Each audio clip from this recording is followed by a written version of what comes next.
Welcome to another episode of Leadership 365, where we highlight inspirational leaders who are making waves in their field and driving meaningful change.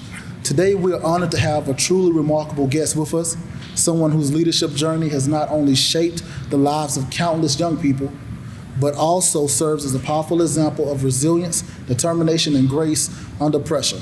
Our guest is Sabrina Love, the Chief Program Officer for Boys and Girls Clubs of North Louisiana, where she dedicated over 15 years to empowering youth and transforming communities. Sabrina's story is one of persistence and purpose, from her humble beginnings growing up in Sacramento, California, to arriving at Grambling State University with nothing but desire to create a better future. Since 2008, Sabrina has climbed the ranks within Boys and Girls Clubs, where she now oversees programs across 3 regions. She has been a steadfast leader, facing and overcoming the challenges that come with being a Black woman in leadership, particularly in an environment where being taken seriously isn't always a given. Today, Sabrina is going to take us through an incredible journey, the hurdles she's overcome, her role today as Chief Program Officer, and her insights on what it takes for Black women to advance in leadership roles. She'll share her advice for navigating obstacles, maintaining resilience, and leading with impact. Sabrina, we're thrilled to have you on the show today. Welcome to Leadership 365. I appreciate you giving me your time. Just start from the beginning, just kind of like where it all began for you, Sacramento, California. Yeah. What was it like? I don't think I knew anything different. I think growing up in projects and growing up in low-income housing with my mom, my brother, my sister, I think for me that was normal. That's what life was like. And I think a lot of times people ask, were you raised on survival or love, right? And sometimes it's hard for me to answer that question, because our house was full of love. My brother had friends who had 2 parents and a nice house and was well off, but they were at our house during holidays, right? Because they knew that my mom was gonna cook and she was gonna care and she was gonna crack jokes and she was gonna keep everybody in line, right? But then I also saw the flip side of that, where we had to take baths early because the power was out, or we just had to struggle. She had to figure out how we were going to eat. And I think that she did her best to protect us from that, but I'm a nosy person. I'm inquisitive. I was that kid that was in my mom's skin. So I probably saw more than what she would have wanted me to know. And then I'm asking questions, right? What does this mean? What is that? And so life was normal. I didn't realize that really things were different, and the world as a whole was different till I started going to high school. And then after high school, I came to college. So it was really an eye-opener when I got to college. And I'm like, wait, so everybody doesn't live like this? This is not how it's...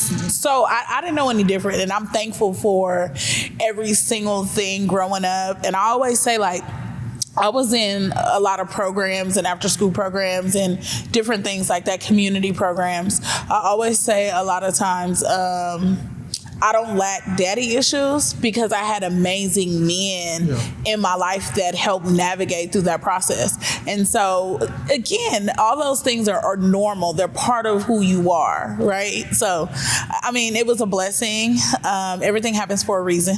And I'm super grateful, because it could have been worse. It could be worse. Yeah, and so... a part of your journey, and I don't know if you mentioned you're a twin. Yeah, I'm an identical twin. I am. Identical twin. So, and for you guys just growing up, like you said, you didn't know any different, because for you it was kind of, this was the world you were in. This is kind of how you grew up. So, you were part of after school programs when you were coming up, right? Yeah, I was. And it's so funny. Let's go back to my twin. If you think I'm confident and very sure of who I am, my sister is 1,000 times worse than me, right? And so I think sometimes people can't believe that, because it's like, dang, do you get any higher than Sabrina? You do. There's 2 of us. It is. And so she's an amazing human being, and we did take 2 different paths in life. And so it is so interesting to see us now. But so Trinity was in after school programs, but she wanted to run the streets. I mean, she had to go because I went, right? When it was time to play rec basketball and some other things, she had to play because I wanted to play.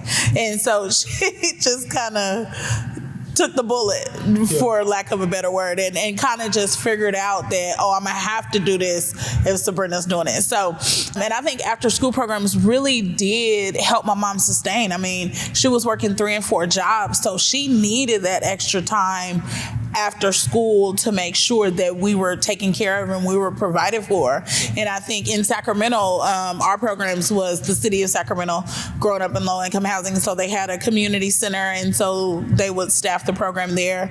And I got so many opportunities growing up, like that started a journey. And at the time, I didn't really understand, right? But as a millennial, you get older and you start to unpack, right? This idea of taking care of self and breaking these generational curses, and then starting to understand, why are you like this, right? So then once you start to unpack that, you start to realize that like those things played a huge part in who you are now and the type of legacy you want to leave in this world. And so as a kid, growing up in those programs, they would always ask me and Sabrina to speak on behalf of the program, right?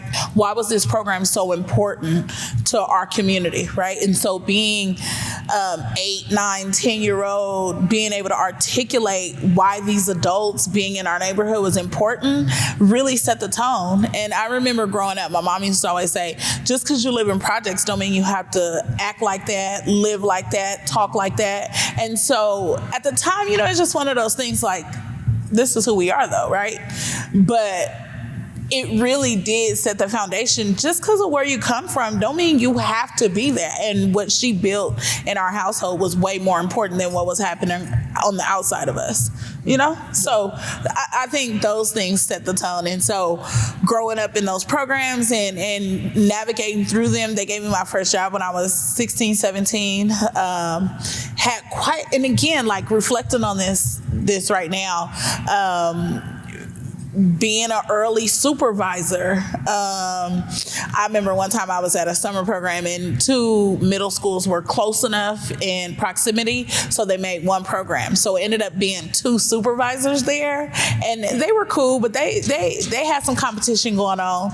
And then what happened was one of the staff quit on the younger side, and one of the just rule of thumbs was like no minors could work with teenagers. Right. And so one of the staff quit on the teenage side, and so the head supervisor, and in the position I'm in now, I totally get the hierarchy now, right?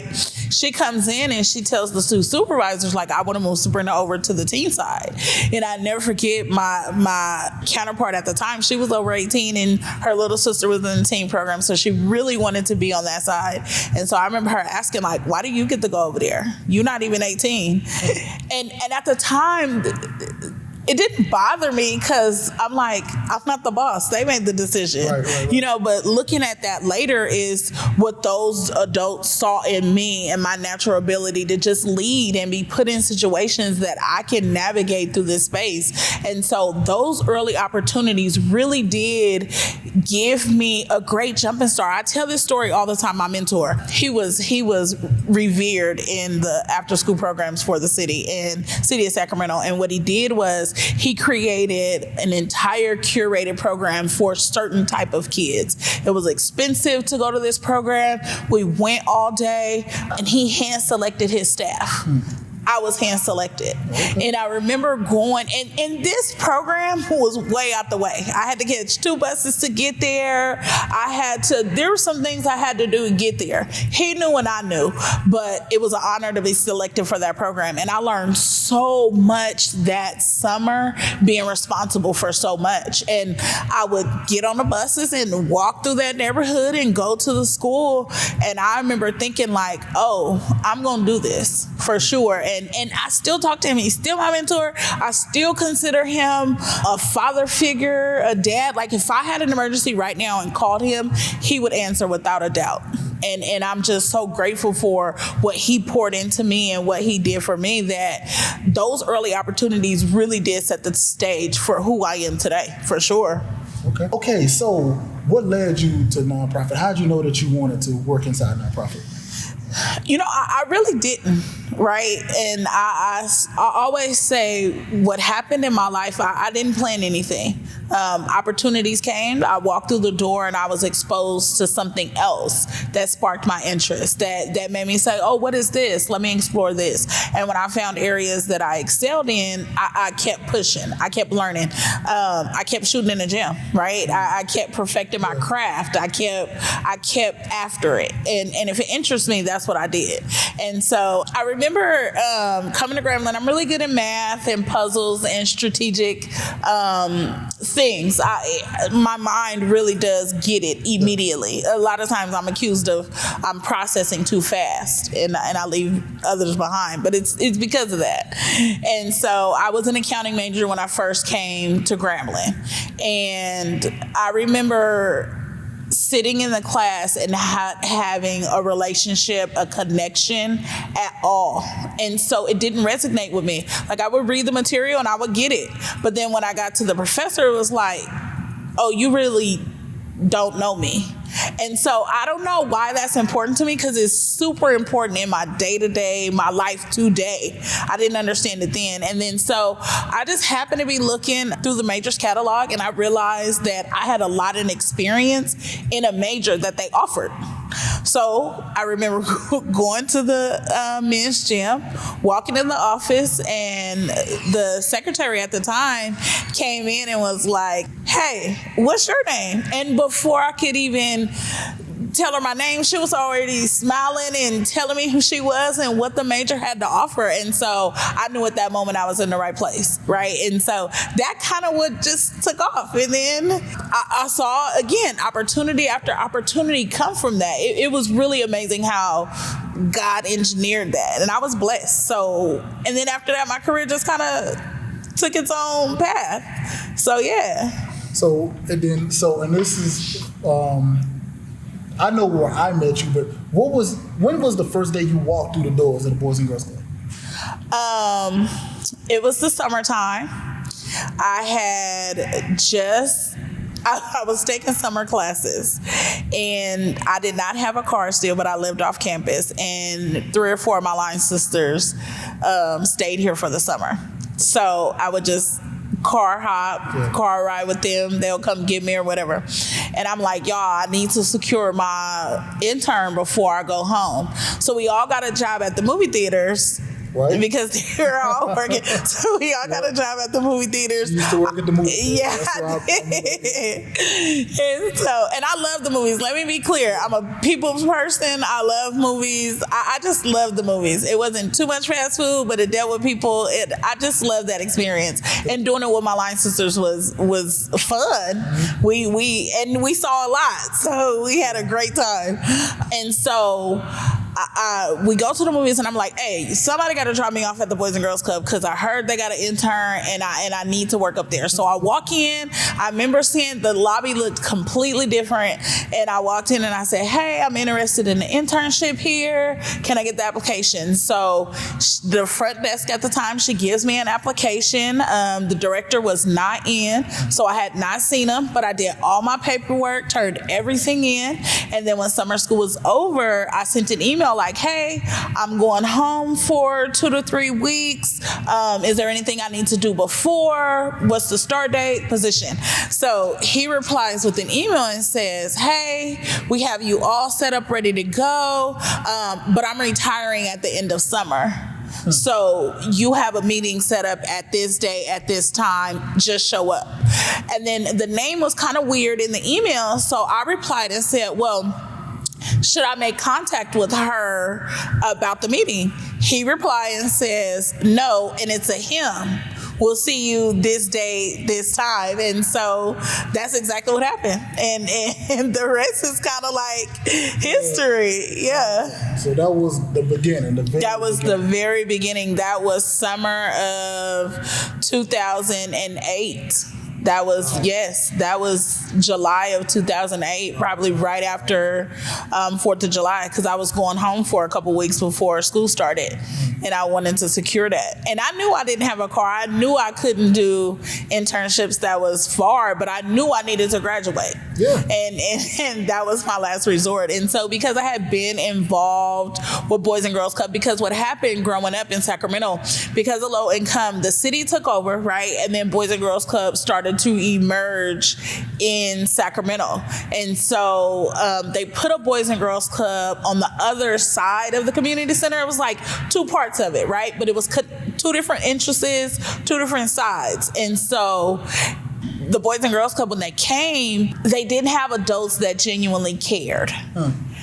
They had adults that were worried about a bottom line. And now being in Boys and Girls Club, I understand, because it's a national brand. It's a national representation of young people doing amazing things, right? And so they wanted to use me and my sister because we were articulate Black girls in the projects. Right? Yeah. But there was no relationship building there. There was no connection there. And so we were not interested, to say the least. Oh, wow. You know, but then they started doing teen nights, so we would go hang out at the teen nights and some of the other clubs. We would hang out, but in some of the staff, I remember my first national conference at Boys and Girls Club in Atlanta. Somebody's calling my name like, twin, and it was our staff from Sacramento, and that was super full circle, right? And that was amazing at the time. Just, they're like, wait, you work for Boys and Girls Club, right? So, I mean, that was cool, for sure. That was cool. Oh, man. So, 2008 was when you first got here. And then, were you a director immediately? How did that? Yeah, so I was an intern. I did my internship from September through December of 2008. Okay. And so my title on my badge was intern interim unit director. And so my boss was like, yeah, we're just going to throw you in. And I remember telling him like, oh, I'm going to be fine. Like, of course you did. And I felt like what I was given was things I had seen before and opportunities that I have been given. And so everything that I had done up to that point had literally prepared me for that internship. And I think he could see, I'm from the city, it's a small town. I think he could see that, no, I was here to provide opportunities. I was here for exposure. Right. I was here to expand what was seemed as impossible. Right. Yeah. Okay, Sabrina, so now you're here. What was the transition into leadership like? I think my natural ability to want to control and take charge suited me well in the environment. And so as an intern, I just wanted to observe, give a couple opinions, do what was told to me. This is how it's done, right? And I think I spent the first 6 months, 10 months doing that. And then it was like, okay, well, this is how we're going to do it, right? This is what we want to do. And so I think it was super important for me to prove myself. Yeah. And I'm okay with that. I think I'm okay with that today. Like, if people say, prove it, I'm going to prove it. And then I want you to trust me, because sometimes proving it means building trust. Right. And I want to build trust in the people that I lead, because I want people to want to follow me and not be forced to follow me because of my title and position. That's where real impact happens. And so I wanted to make sure that I built that trust, and I proved that what I was asking for was getting ready to happen. Right. And I was very capable of it. And if you trusted me, you will be capable of it as well, right? And so, but I think one of the single most important things, and I know we're talking about women in leadership and the barriers we face, but one of the things that really served me well was, everyone knows Jeff Miller. What happened was, he lent his influence and he lended his authority to me. So I think it was super important for men to understand the role that they play and how they help women navigate through that space of leadership. Right. And because he trusted me, he trusted that what I was saying, that I was very capable of, and I would never leave him out. And so I remember thinking, they really threw me in the water with this one. So the fellows wanted to change the policy. And the policy was no hats in the building, right? Yeah. And I felt like, why am I changing this policy when y'all have allowed this for so long? And now I'm going to be the big bad black woman that wants to change this policy. But behind the scenes, it was not me changing this policy. I'm from California. We don't care about wearing hats in the building. You know what I mean? But that's for sure a Southern thing. So all of a sudden I had to change the policy. And mind you, the staff at the time was my age. I'm running around on the yard with them. They're still seeing the sorority Sabrina, the loud Sabrina. They're not respecting me in my title, in my space, which means I had to work even harder.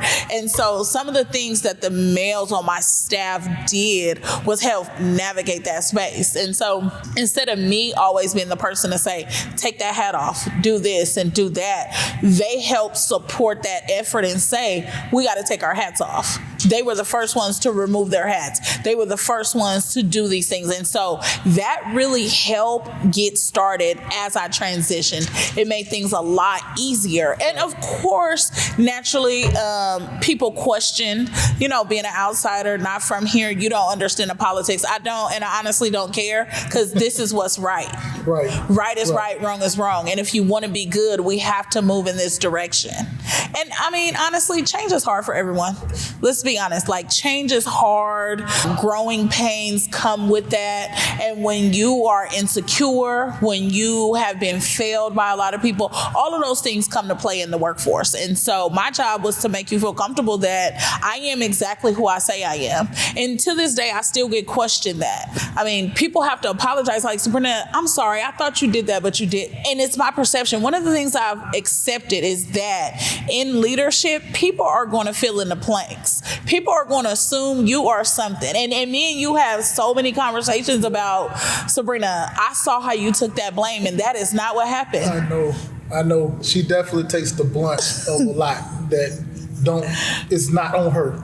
Yeah. I watched her defend, and but she don't feel the need to necessarily come back and overly try to convince you otherwise. But it's still, like, just seeing your character in that standpoint, and maybe on this end, because once upon a time I was your staff. Yeah. So maybe I thought that this Sabrina doing. Yeah. So I've been on both ends, but seeing it from this end now again, and kind of hearing you kind of talk about like some of those early things, like even just the hat. Yeah. What I'm hearing too is like there was a culture around leadership that you had to kind of navigate. Yeah. So me and my boss, we disagree with this. Okay. So I think you're born with a set of skills that are unique to you, right? And your development and training helps you strengthen or weaken them, right? So if you focus on those tools, on those strengths that you are giving, you are going to be 10s eventually in those areas. Just like basketball players, they go to the gym, they shoot, they score. Like when you think about Kobe, like, right? One of the greatest players to ever pick up a basketball. Do not argue with me, okay? And so when we think about his work ethic, and I'm so happy that everybody's watching women's basketball now, but to hear the women's stories about Kobe, right? And what he impacted in them, and then seeing them do it on the court, you could tell that's Kobe, right? Leadership works the same way. Leadership literally works the same way. And so when you focus on the things that are special to you, that make you unique in your strengths, you get really good at them. And so my job was to be really good at those things. And so I had amazing leaders to help foster those tools. So not only am I using these tools, I'm using them effectively and efficiently, and now can teach someone else how to use them. And I can help other people identify their strengths, because their strengths may be different than mine, but helping them identify it. And then how do we provide them tools to help them better use what they have and they uniquely have? And so that's a huge part of it. That's a huge part of what we do. And so I think one of the things that comes from that is why I don't try to over-explain and why I don't try to, because I am really genuine. And I am going to be accountable. So if I made a mistake or something happened, I am going to apologize. I'm not one of those people that like, dang, I can't eat humble pie. No. And it's not of God. Like, honestly, it's just not how I'm built. I am going to apologize if I'm wrong. And if I don't think I'm wrong, let's talk about it. Because my intention was to never make you feel this way or do this or do that. You know what I mean? But at the same time, I cannot convince somebody whose mind is made up. So regardless of how you think the situation went or what you heard or what you felt, it's only so much I can do. Our boss says a man convinced against his will is of the same opinion still. Period. So I had to throw that in there. You just said it to me like 2 days ago. Yeah. Oh, that's good. That's good. Okay, so we know no one ever gets there by themselves. Right. Like no one, I've watched you work miracles. Like I said, I've watched this place, grow and develop. But not even just this place, but you personally in your leadership. Right. Like, talk about that mentorship. Like, what were those pivotal relationships that have helped you get to this point? I think it's super important to surround yourself with a multitude of people, right? Some people that you're pouring into, other people's that are your equal. So y'all balance each other. Y'all share knowledge, right? And then other people that 100% pour into you. And you provide a relational, right? But you have to put yourself in a position where you are at all three levels, because sometimes it is your duty to pour into others. And sometimes it's good to balance out, right? You're equal, somebody who's fighting the fight just like you are. And then somebody who has experienced everything you are, and now it's their turn to pass back, right? It really is a cascade. And I think when you start to identify those people in your life, sometimes the people you want in those positions are not capable of it. Right. So you have to be strategic. This is, and it is relational. I want to be clear. It is relational, but it is a business if you are going to perfect the craft. It is something that you have to receive as a transaction. Then what do you do with it? Right? So when you start to identify and look at people in your life, you start to say, who are the people that have what I want? I need to seek them. Because now I have to ask questions. How did you get there? What did you do? Right. John Maxwell talked about you don't have to experience it to learn from it. You can literally learn from someone else's mistakes. And so when you take that approach and absorb it and say, you know what? I am not going to do that. But I'm going to try this, and I'm going to do this, and I'm going to do that. And in my training and development, I have tons of acronyms that help people try to navigate through that space. And so I wholeheartedly believe in them, and I say them. And so when I'm looking for mentors, I'm looking for people who know me from an unbiased perception and know what I've done that can pour into me, that pour into millions, right? So somebody that's a mentor for a bunch of us at a time, right?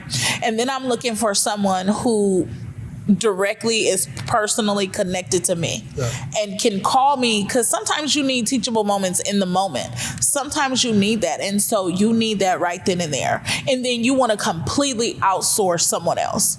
Right? Somebody who does this for a living, somebody who can give you an unbiased perception or an opinion just based off what you tell them. Right? Because a lot of times, like therapy and different things like that, you go in there lying to them people.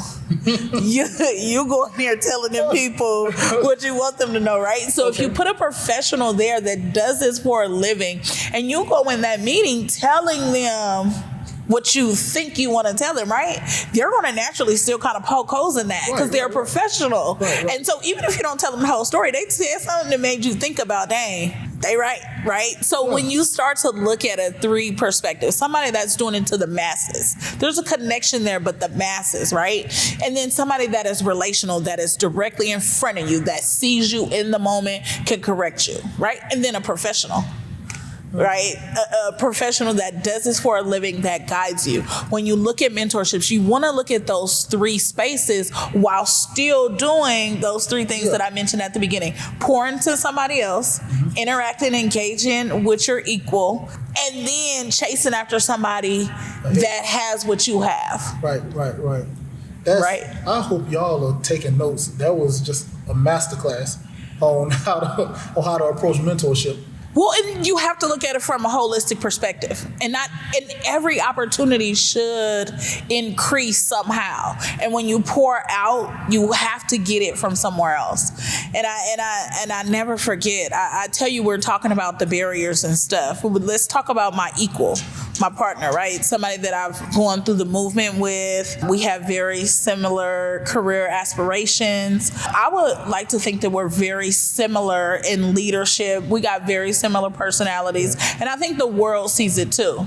I never forget, one of the things he told me was he would never work for another Black woman again. And I was disappointed because several things happened in that conversation. And I was talking with my hands at the time, but I was very aware that I needed to be super soft in this moment. Right. He didn't see that. And he pointed out my hand gestures. Mind you, we're in the car, so I'm sitting there. It's not like I'm doing all of this. It was literally just, small right to my chest here. And he said, even that, and kind of pointed out my hand gestures, right? And so I remember thinking several things there. No matter the situation, everything a Black woman does will be depicted in a negative way. Right? So even if, and then I'm confident in a big girl, like I don't hide that, right? So if someone else, a white woman that was smaller and maybe smiled bigger than I did the same thing, she would not be perceived the same way. Different. Right. And so it's super important to understand your perception, and some people you're never going to be able to change, because they will always have that. And so the second thing I realized in that conversation was I wasn't a woman to him. He never saw me as a woman first. He saw me as a leader, a boss, this and that. And I know we live in a world right now that women just want to be seen as that. No, I want to be seen as a woman too, because that's what makes me special. That's what makes my perception, my way of getting to solutions different than yours. Right. So yes, it has to be taken into account that I am a Black woman, because those things are additions, not negatives, right? They don't take away from who I am. They actually empower who I am. But because he had been affected so negatively by a Black woman in a leadership role, there was nothing I could do about that. And even as my friend, even as my colleague, he still saw me in those same parallels that he saw his previous boss. And so I had to be okay with that. I had to accept that I'm just not going to win over certain people. And so when I look for mentorship, I am looking for a colleague, because remember, he was in my equal space. I am looking for that because I need to hear his perception. So when I'm moving forward and I'm dealing with people with the baggage that he has, I can be strategic. Right? I can be strategic. I can have a plan. I can do certain things. And I know a lot of leaders are not going to be relational first, but I am relational first. How do you maintain that and not want to write them off and just be like, well, you can't be in my equal space because this is how you feel? Because God blessed me with the gift of people. And I 100% my purpose on this earth and who I am and why I've been able to be so successful is because I 100% accept people for who they are. And I don't change them. I change them, but my intention is not to make them become somebody they're not. It's to help them foster and use those tools, those positive tools. Because we're never going to get rid of the negative things that make up who we are. You just minimize them. You never get rid of them. I mean, you see how I am when we're on a deadline and we got something to do. Those negative traits pop up immediately, right? But as I've gotten better, I have minimized them. But my goal is still the same. I just respond differently now than before. Get your job done. Right? Now, I'm still going to say get your job done, right? But it's going to sound different. It's going to feel different because we have a deadline to meet. We got something to get done. And so that the goal doesn't change. How I help you navigate achieving that goal does change. Gotcha. Okay, so for myself, I remember when I was working here, Yeah. And you were the unit director. I mean, you were boss lady. Yeah. I the boss lady. As long as you're boss lady, boss lady, boss lady. Yeah. And I remember, and being honest, I remember when it felt like a job. Yeah. Let me go up in here. Let me make this paycheck. Let me do what I got to do. And we all love the kids. That's why we're here. But I remember when it felt like a job. Yeah. And then one day I walked in, and the air just felt different. It was different. The way everybody was talking was different. I mean, and then you just naturally, and I say you, I mean us, the staff just kind of naturally flowed into that. What was that? What was the difference? I know what it is now, but tell us what it was. So do you remember earlier when I was talking about you have to prove yourself first? Yeah. So when it felt like a job, it was me proving myself. It was me saying, if you do what I say do, it can work. It will work. Right? Yeah. And so that was me building that. I'm going to show you that this is possible what I'm asking. And then once I got people to buy in, then we had an opportunity, because trust really builds loyalty, right? It builds a level of loyalty. And so what happened was the trust started to build, the loyalty started to build, and we were able to create an environment that no longer felt like a job. Wow. You started to understand that you were getting ready to be part of something bigger. Mm-hmm. And so I am truly blessed. Let me say this. My personal leadership journey has been one of abundance and perseverance and uniqueness. I do understand that there are so many African American women in positions that had to fight bigger obstacles than I would ever have to fight. But this is my story, right? And this is unique to me. And God gave me this, right? And so these techniques that I'm talking about in these stories, they work for anyone. But I also understand that there's so many things that I haven't experienced because I do work nonprofit. I am in a non-competitive environment. And culturally, we're in the South. So it's different, right? So I do want to acknowledge that. I do want to acknowledge the fact that certain Black women and in certain fields that your obstacles are a lot greater than mine. And so what you have to overcome and your input in the world is valued just the same. Right. And so I do want to point that out. But I think when you talk about that switch, and it was super important to me. I remember coming here and after the first year, and I remember thinking, he was like, yeah, we're going to have summer camp, and we're going to do this, we're going to do that. I said, well, we're going to have to do some training. And we need like a 3-day training. He was like, no, immediately, right? Because he's thinking of funding and paying these people and doing this and doing that. Money we did not have. So we finally come to a compromise, right?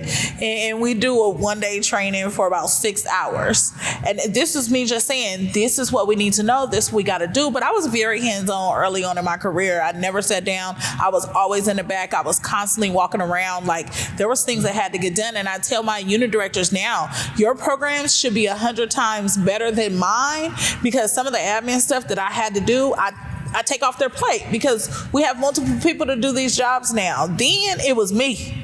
It was me and 2 other people, right? And so we didn't have a choice. But I think the focus and the development of people, the relational thing, is what changed that. And I wanted to be great, like excellent, number 1, right? I always joke and say, I'm not even a second twin. Right? Like, I have always been number 1. But birthday's on the 1st. It's a couple losses that I've taken in my life, but it's been one time in my entire life that I felt like I won and I lost. And I was devastated. And it was with the kids. So I had to be strong in that moment. And I remember praying like, my 30-something years on this earth, and this is what it feels like. And I never forget. And D'Anthony, he knows, he's my kid. I love him. Youth of the Year, winning state Youth of the Year was always on our list. It was always on our goal. Right. When we finally felt like we had finally did it, we had overcome it, I knew my spirit, my soul, my toes, everything in my entire body said we won. 100%. And we did not win. And I remember the blow that that I took. And I couldn't expose it, right? Because that wasn't my moment to have. That was my kid's moment. And he needed me to pour into him. So, and he was spiritual, I was spiritual. So we prayed, we talked about it, we navigated through it. And he's extremely successful today. Let me say this. He has done some amazing things, but we were devastated. And I remember driving back from Baton Rouge, and we just, what you want to eat, whatever he wants to eat, we got him something to eat. We head back, and he napped the entire time. And I remember just praying to God and saying thank you, because you really do have to experience things like that in life. Mine came after 30 years of living, right? But you have to experience that, because it helps you get better. It helps you work harder. It helps you cater to people. And if you're going to be a leader of people, you have to understand what that level of loss and not failure, but disappointment feels like in a career setting. You have to understand that. And not from a jealousy perspective, right? Because I was extremely happy for the young lady that won. She deserved it. She's amazing. She has done some amazing things in life as well, right? But from a disappointment perception, because you now have to navigate your people. You have to help them. And so when we talk about developing people, when you talk about it went from a job to, I want to be here, I want to be a part of something. You have to invest in your people. It goes back to training. It goes back to empathy and understanding what they need, because everybody needs something different. But this time in my life, what I'm learning, and I'm working a lot with Gen Z, they have been warped that jobs don't love you and don't care about you. So to some extent, they don't care. They come in with an attitude of, y'all can get rid of me at some point, so I don't care, right? Or something's gonna happen that's gonna make me hate this job. And I love our new Gen Z staff. They teach me so much. They love it. And one of the things she told me in one of her evaluations was, you know, Sabrina, I'm just waiting for the other shoe to drop. And I said, no, you put the other shoe on your foot already.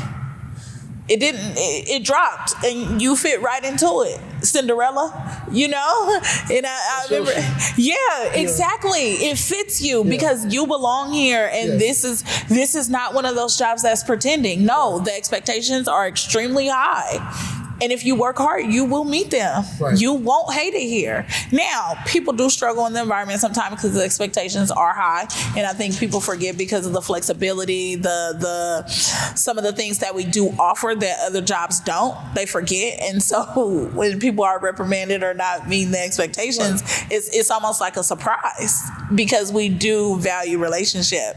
And so that's part of going from this is just a job to we care about you. So we're going to develop you. We're going to pour into you, not only for the job, but for the entire team. Right. You know? And you do have to figure out what people care about, though. Right? Because not everybody care about having dinner with the team. Not everybody cares about having flexible work hours or being able to work from home, right? Some people just care about the dollar amount. Right? Some people want to be rewarded in pay. And even you saw the program awards. Yeah. One of the things that my team said in their development plans last year was they want awards. They want to be recognized publicly. So what I do, we're going to have a public show of awards and showcase that you add value. So those are the things that help you transition from this is just a job to I'm part of something bigger than me. Right. I'm part of impacting, changing a culture, young people, and understanding what they need. And when you think about selfless, you become selfless. So it's super important that we continue to do that. Got it. Mm-hmm. Okay. All right. So now here we are, 2024. Mm-hmm. And it's been a crazy couple years. Right. I mean, we have a lot going on in the organization, but here you are now, Chief Program Officer, the only Chief Program Officer in the state of Louisiana. Right. It's right here. I mean, and we're covering such a vast region now. So tell me, like, what's it like today? It's exciting. It's fun. It's challenging. I'm always here to learn. But I will say, I'm finding myself in a position where people seek me first, right? And so my challenge has to be, when they seek me, not providing solutions immediately, right? Because before, I was the solution person. I'm going to provide solutions any means necessary, but helping my people navigate through solutions and empowering them. And right now, we don't have the manpower, right? We're short staffed in a lot of areas, so I'm really dependent on it. So I have to be even more careful and strategic about how I delegate my time, who I spend it with, who needs the development, who needs this, who needs that. When can I have group training sessions? When do I have to have a one-on-one? There's this age thing going around. If it's not on the calendar, it's not happening. And I have to keep reminding my staff, if it's not on my calendar, guys, it's not happening. Like, it is not happening. And so it has been amazing to see people grow and become who they are. Not even just the team that I have now. Occasionally, like, I literally had a staff call me last week. She said, Sabrina, I just want to tell you thank you. And we had a conversation in the gym, and she asked me to just give my opinion, my perception of her. And so, again, I told you my gift is people. And so I was able to just right there. Yeah. And she was in tears within 3 to 4 minutes. Wow. She was in tears. And this was not a breakdown session. This was an uplifting session. And I just told her that you're scared to walk in your purpose. You so worried about what other people think of you, when if you would just be yourself, we all will love you. And just take that mask off, take that costume off, because we see through it. But because we love you is why we haven't called your hands on it. Because we know how sensitive you are. No one has told you, because we know what that might do to you. So you have to make that decision. And so we had that long talk, and she's probably hasn't been at Boys and Girls Club for at least 2 years. She literally just told me this last week, and how grateful she was. Katie. Okay. He's super successful, right? Yeah. I remember texting him one day, like, how can I serve you? And I was on this thing, like, I was in my word, and it was about, how do you help someone else? Because you don't know what they need unless you ask. Yeah. And I don't know, he was put in my spirit that day. So I text him and I say, how can I serve you? He said, and sends me this long paragraph about how, no, you have served me so much, and tells me how I impacted him, and I'm a part of his journey of getting to where he is today, right? I'm a part of his story, and it made me so happy. And I remember texting back, like, now you have to ask somebody else how you serve them. He said, I'm not doing that. I said, go home and take your mama trash out. At least, right? At least do that. And so when I'm put in situations where I can reflect back of so many people that I've been able to impact, I'm joyful. Right. But then I look to the future and say, I have so much more to do. Oh yeah, I have so much more to do, and so I'm thankful. I'm at a place where I want more out of my career. I am appreciative and happy of where I am. I'm super grateful because I understand where I come from. Like, and when we talk about coming to college, I came to college on Greyhound with $1,500 in my wallet, right, with a laptop on my arm and 6 luggages. And I had won that laptop in essay contest that I had entered right before coming into college. Again, just so many different things that show I took an opportunity and I just took it. I maximized it. It's so many things in my life that happened, right? And then I had amazing people that love me in my life. But when I think about today, now, there's so much more I want to do. right? I haven't even reached my peak. I know. You know, Steve Harvey said he didn't start taking off till after 40.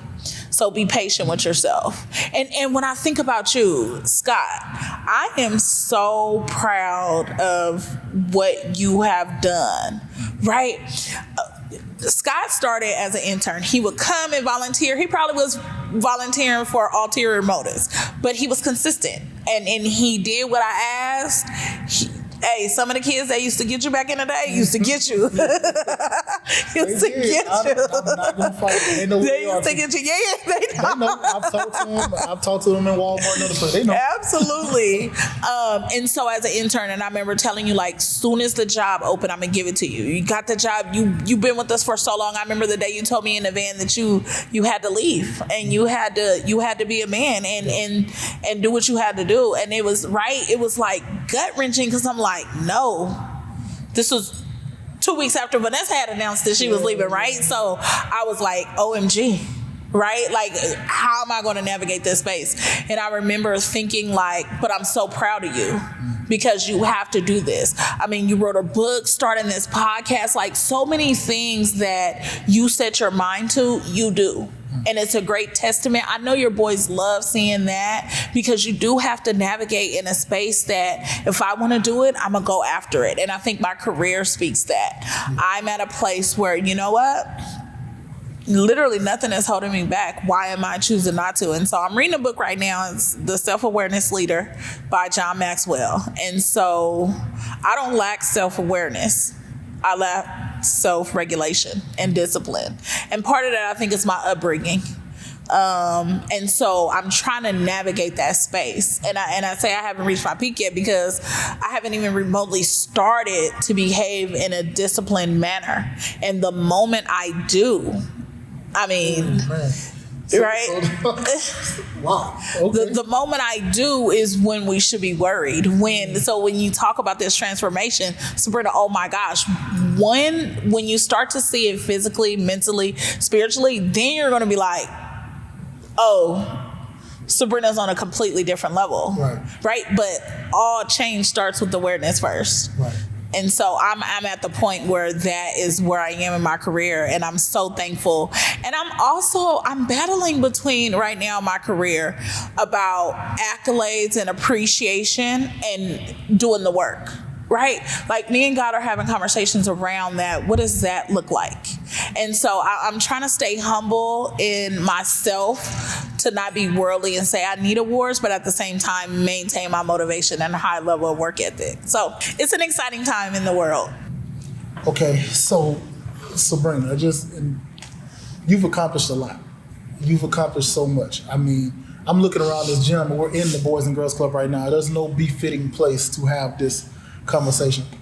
And I always say, and I say this all the time, selfishly, I know that there's nobody else, in my opinion, who can do what you do. And that's selfishly how I feel right now. I really feel that way. I consider you the Kobe Bryant of this thing. No. But I mean, I know that there's other little girls out there that are coming up, just like you did, who are out there and may have found something they're interested in.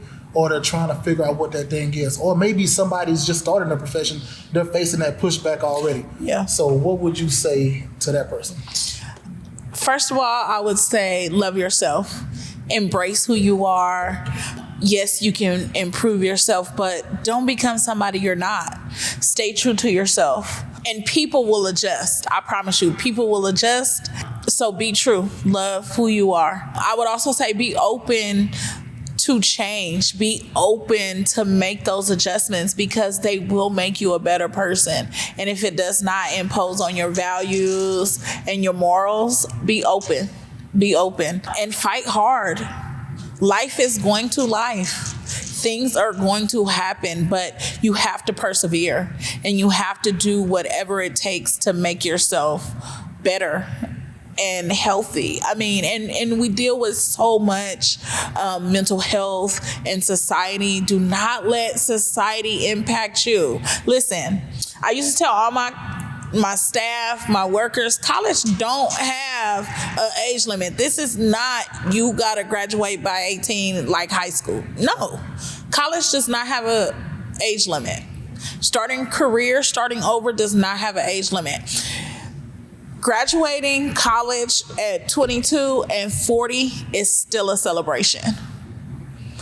Starting a career, getting a job, getting a new title, becoming a CEO, those are still celebrations at any age. And so don't let society put pressure on you that you're supposed to be somewhere in life because other people are doing it. That's not your story. You're unique. You're a snowflake. You're a star. It's only one of you, literally. And so you have the story to write. And so I applaud you. Work hard. Black girl, black girl, black girl. You are the prize. No matter what they say, no matter what people tell you, continue to fight hard. Continue to surround yourself with people that love you, that motivate you, that encourage you.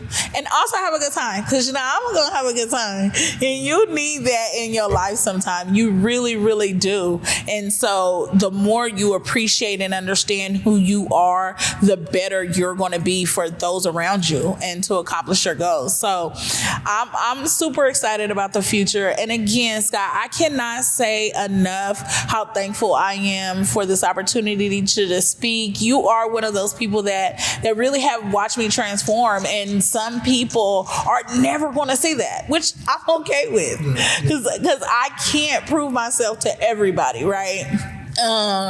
But what I can do is be unique and genuine to me. And so I appreciate this opportunity. I'm extremely proud of what you're doing. I know you've done so many ventures in your life. You've helped so many people. And so I'm grateful for this opportunity. And if you need me again, if you want to talk, I am here to support the dream, the vision, and everything you've done. So I'm extremely proud of you as well. I end with this, and I mean this as a testament to you. The reason why Impact Leadership and your life, and when I saw the vision for this whole podcast and everything, it just fit. This one story, I got a million of them, but I got this one. I had a kid who was at one of my sites, and I called him stealing food. Yeah, stealing food out of the pantry. We put our snacks up and we would close the door, but the door didn't have a lock on it. Now, the kids didn't know that unless you came and messed with it. Yeah. So I caught him stealing food, and I called you, and I remember telling you that the kid was stealing food, and I'll never forget what you said, and it's always stuck with me. You said, give him some more. If he's stealing food, give him some more. Not punish him, not kick him out, not whatever. Right. Because you don't know why, what that kid, what's going on, and why he feels like he has to do that. And we later found out kind of some things that were going on. But, I mean, there are so many stories like that, but that was a lesson for me. Because, again, we immediately want to go to rules, regulation, policy, procedures, but we forget the human aspect. Yeah. And it was, to me, that was another testament of your growth. And I grew in that moment. Yeah. Because I'm like, I thought I had compassion, and I did, but I was also, too, had that corporate thought process. Yeah. Because I have a job to do, too, at the same time. Right. But give them some more. If you catch them taking food, give them some more. And I'm like, that's Sabrina. Yeah. That's what I think about. So, and I hope, I'm glad you told that story, because that's how I want to be seen. Yeah. But I understand that is not always the perception of me. No. And I hope that the people who genuinely knows me and care about me help spread stories like that. Right. Because I sometimes got a bad rep. And that's the furthest from the truth. So thank you for that. I do appreciate that. Thank you. Thank you. Thank you. I love you. I love you too. And we're going to have you back here because there's more. As long as I can keep up, as long as we have you, there's always going to be something to discuss. But again, I appreciate you. And again, thanks again. Thank you. I love you. Love you too.